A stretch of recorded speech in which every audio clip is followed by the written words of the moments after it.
It is supposed to be the happiest day of your life, and the wedding industry is built on a promise of perfection. So when the pandemic hit, thousands of couples and all the experts who guide them to the altar suffered a devastating blow. Now there is at least some clarity.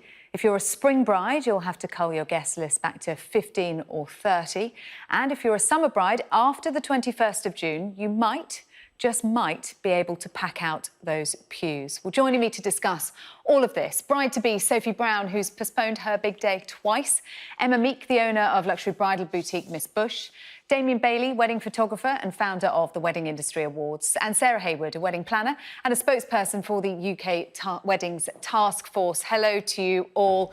Sophie, to you first. As a bride, your dreams of your big day, they've been shattered twice now already. Just talk us through what you've been through. Yeah, they have. It's been a long wedding planning process, actually, much longer than we had anticipated. We were originally supposed to get married on the 30th of May 2020, and by the kind of mid to end of March last year, it was just obvious that that wasn't going to happen. We have a large wedding; it's up to 180 people, and we wanted to keep it that way. So in March 2020, we took the decision to postpone our wedding until May 2021, which at the time we thought was perhaps a little bit of an overreaction. I thought maybe we'd get away with kind of pushing it back by 6 or 7 months. And now here we are a year on, and I've just postponed our wedding for a second time. So we're now due to be getting married in September 2021. It's really difficult, isn't it? That uncertainty that you've been living through. Will it, won't it happen in May? Everything crossed. It is third time lucky for you with that date.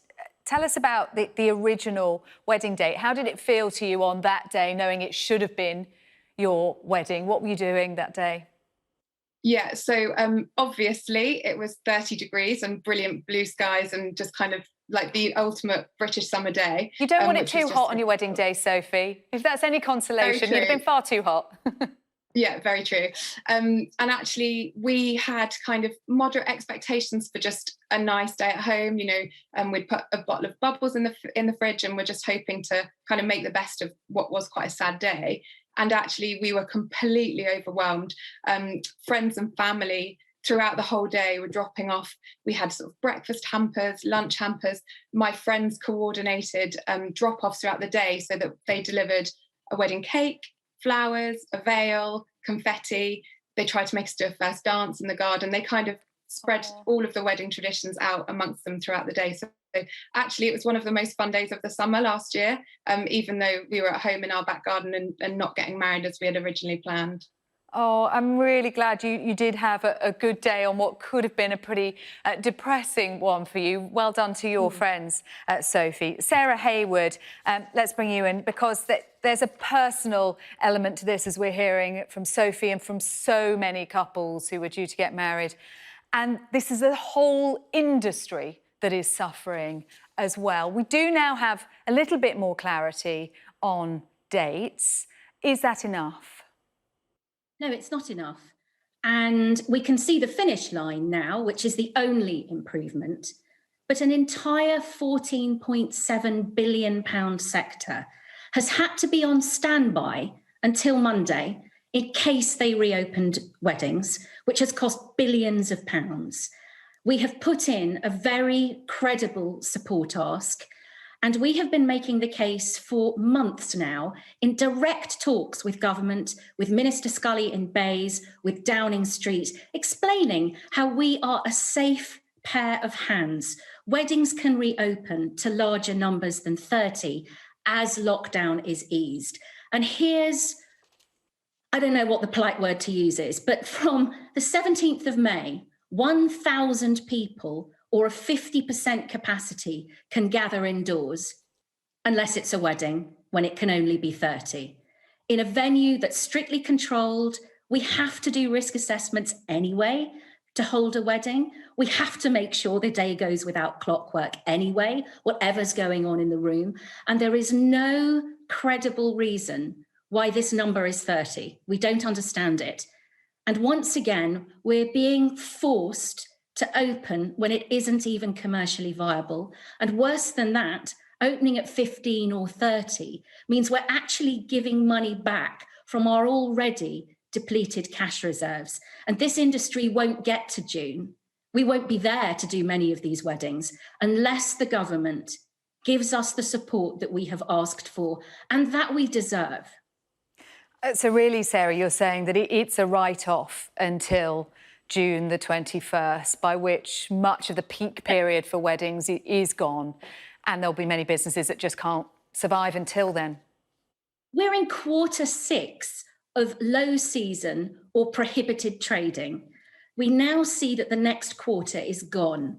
From Easter weekend, weddings traditionally ramp up. Our really busy season is April through to October. We've got 250,000 postponed weddings to put into the pipeline. And because there's been no clarity, as you've just heard from this lovely bride-to-be, people are postponing, not for the first time, the second time, but the third time and more. Our staff are all still working. We're still maintaining venues and infrastructure, still making sure that everything is ready to go out when it needs to go out. Our staff are still working. We can't access furlough if they're working. We still have to pay them. And those that we are furloughing, it's not free money. We still have other costs on there as well that we're required to make every month. In addition to that, we're not recognised as hospitality. We have not had access to some of the things that they've had, such as the 5% VAT reduction and some rates relief. And we're a sector on our knees, and there's no reason for it. We've got business on the other side. We just need a support bridge, because even the most credible, commercially viable business cannot go this long with zero revenue. And I hate to think that this is because we are a sector dominated by women and seem to be doing something frivolous like planned parties. We're not. We're serious business people running serious businesses in a sector that is worth more than the ticket sales from live arts and more than the ticket sales from live sporting. And there is no reason why we are not being supported through to the other side unless it's deliberate.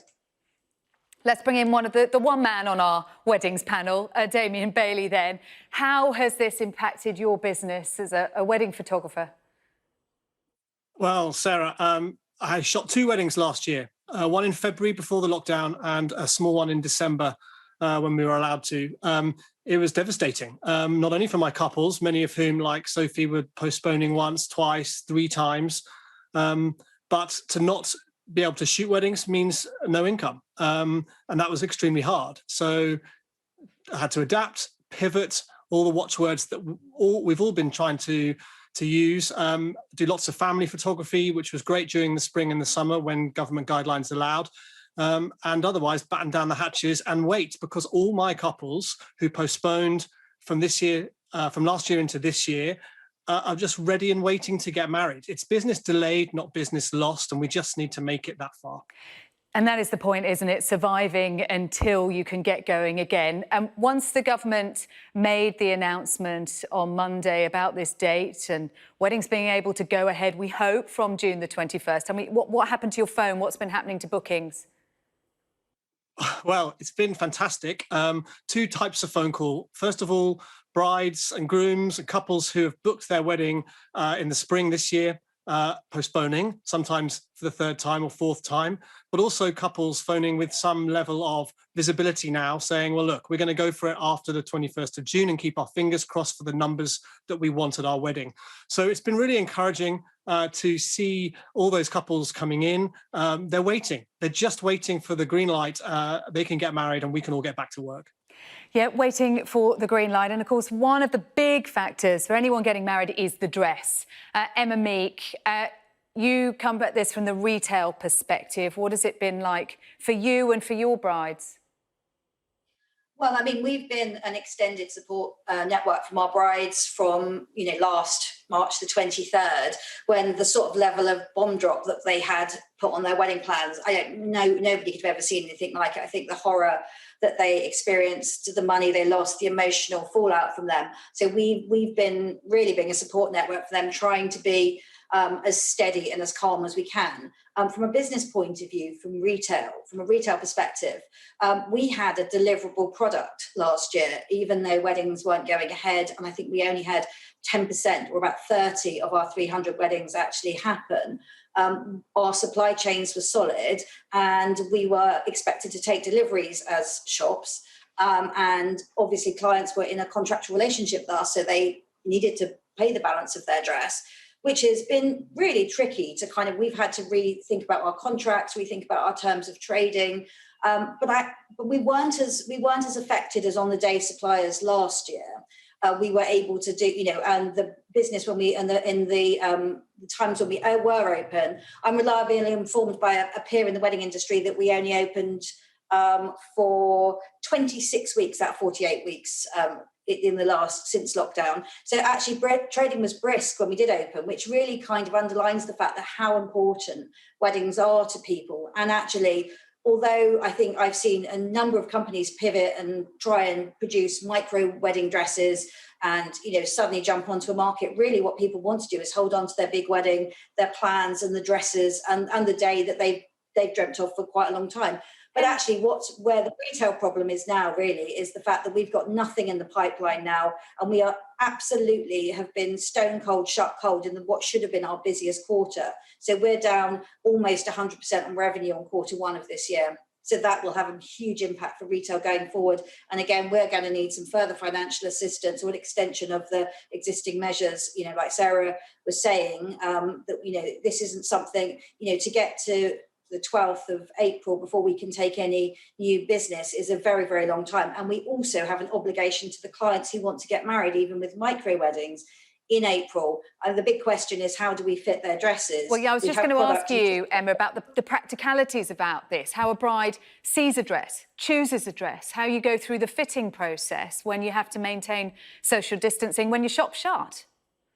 Well, last year, obviously, we fitted what we could last year for the weddings that we had. But obviously, if somebody pushes their wedding back a year, say to May or to September, they don't want to be fitted a year ahead. So some of the things are necessarily going to have to be fairly close to the actual, fairly close to the deadline of the actual wedding date. So we've had, I'm kind of surprised because I know the work that the task force have been doing in actually feeding into the government about the lead-in time that's required for all the different products and services that go into a wedding. And it's very arbitrary still. It's like, you can open on the 12th. And it's like, what about the weddings that are going to happen in March and April then? The micro weddings, what do we do about those?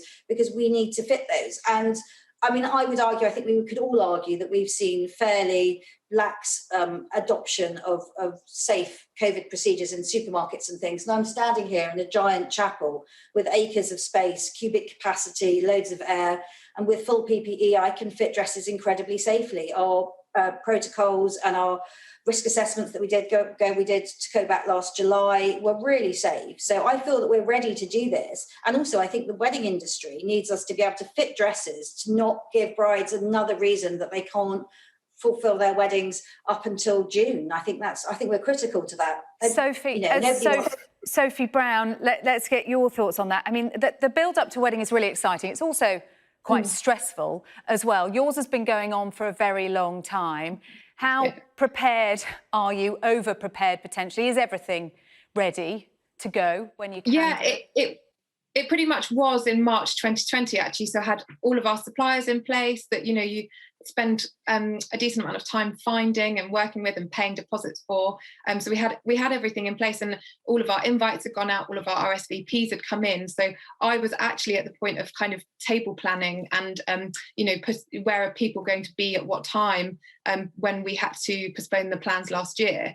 And then, I don't wish to sound too negative, but actually really I had a year of not being able to get my hopes up at all about this wedding taking place, because I didn't know if we were going to find ourselves having to get, cut a lot of people on our guest list, or whether we were going to have to find new suppliers, whether we were going to lose all of our money that we'd already paid. So now, having heard the government's announcement on Monday, it's the first week in a very long time that I felt excited about having a wedding again, and excited about getting back into those plans. Yeah, you were going to be 31 when you got married. It's going to be 18 months delay. What impact does that have on on your life and what you want to be getting on with in life? Yeah, yeah. So I was supposed to be 31 at the time of getting married. I'm going to be 33 if we are able to get married in September, which it shocks me because in that time we haven't been able to do anything. A lot of our finances are tied up in the wedding, so we've kind of had to put moving house on hold when we'd like to move up, and ultimately, we'd like to have a year of kind of being married and traveling and honeymooning before thinking about a family. But I'm going to run out of time if at some point we need to get on with the rest of our lives. Honeymoons is the other big question, isn't it, Sarah Hewson? Whether or not anyone will be able to go anywhere after a wedding. I think at the moment, what we all want is to get back to work and for these couples to be able to get married. Would be great if they could have a honeymoon afterwards. Yeah, one step at a time. But the cork has to come out of the bottle. And we're just so shocked that after the very sensible way the wedding sector organised itself, we put together a task force that the government supported us in doing. We put forward safe and credible proposals, and we put in our financial support request well over a month ago. And there's no reason now for us not to have been heard. And this is the thing that we're struggling with. And weddings have a societal impact as well. We thought the Conservative Party stood for family values. There's nothing celebrates family more than a wedding.